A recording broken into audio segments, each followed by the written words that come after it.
interview with him will destroy everything. And I mean everything, because everybody has a hand in Jeffrey Epstein's pocket. Everybody. Everybody in politics, in the movies, they all have had dealings with this man. Did Megyn Kelly say what I thought she just said?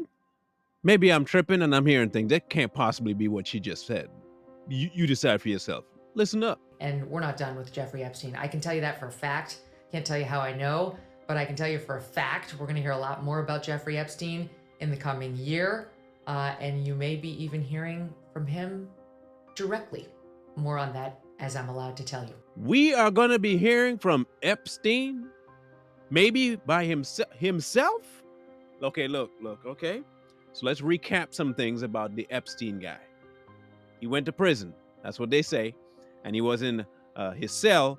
And it just so happened that nobody else was in there, and not even cameras was working, no security guard, and he just decided to off himself with the bed sheets and hang himself. Okay, he wasn't a short kid. He was a fairly tall guy, and I've never been to jail, but from what I've seen, I don't think the bunks are that tall.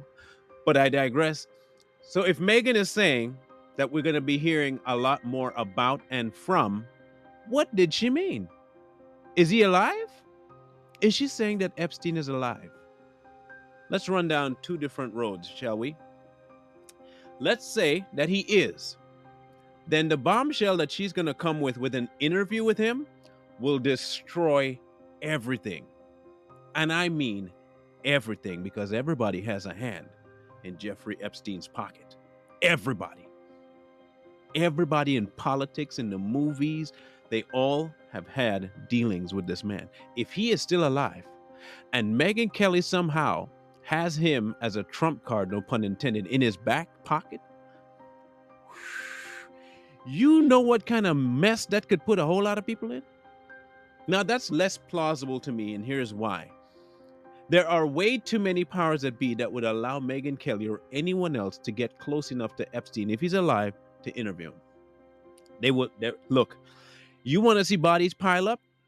That'd be the way to do it. Say I have an interview with Epstein coming up, or say he's still alive and I have a way to prove it.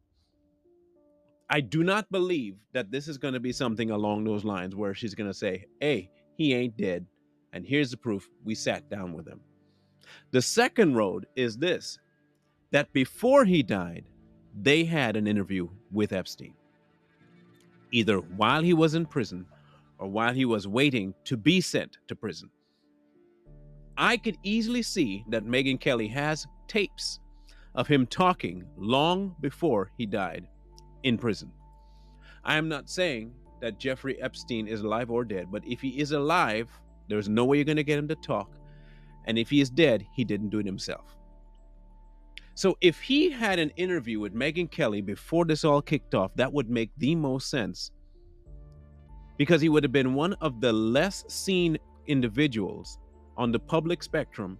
Although he was known of, he was not seen a whole lot. That would be another big bombshell interview, depending on what she asks, of course, because you know how they always get in front of these people who can give you a big interview and they ask some of the most ridiculous, soft, pointless questions ever.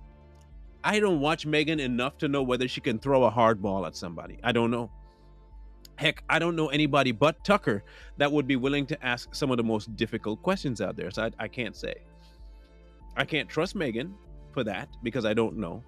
But I also don't think that she's doing this because she has an interview with Epstein that's current. I do believe that the man is gone, kind of, at least from the public light.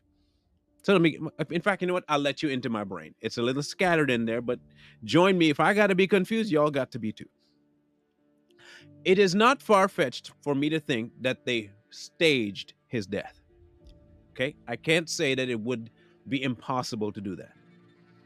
But I also can't say that it wasn't something that they did to protect themselves.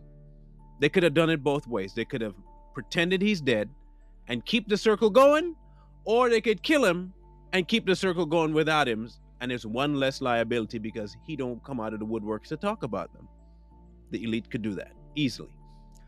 I gravitate more to him being ended as opposed to him killing himself, and I can see that Megyn having that interview before he died in prison. I can see that. Now, what he says, don't know. It depends on the questions. Now, if Too Strong had interviewed Jeffrey Epstein, trust me and believe me, y'all would have had names by now. Y'all would have had, look, Hollywood be a thing of the past. Every government person that had a hand, they would all be retired if Too Strong ever had that interview. But we don't. Megyn does. Is it going to be big? Don't know. But she knows how to draw you in. You might be hearing from Epstein this year himself. Will we, though? I don't know. There's a lot to see. There's a lot to know, a lot to learn, a lot to figure out. But I see the two roads that this could possibly go. He's alive and is talking to her. He's dead and he did talk to her. And in either case, we might be seeing some information coming forward from Jeffrey himself about certain things that happened while he was doing his thing. He may name names, or he might be like somebody else that we know that don't drop names at all. And it could be the most pointless interview ever seen by anybody of the most prolific child molester out there. But time will tell on that one. I'll give Megyn the benefit of the doubt for now, that maybe she has this groundbreaking interview that she did and everything will be solved in one interview. Highly doubt that. But in case it does, thank you, Megyn. And if it doesn't, I figured it wouldn't. So time will tell. We're here for it. And when it does happen, we might cover it. So stay tuned.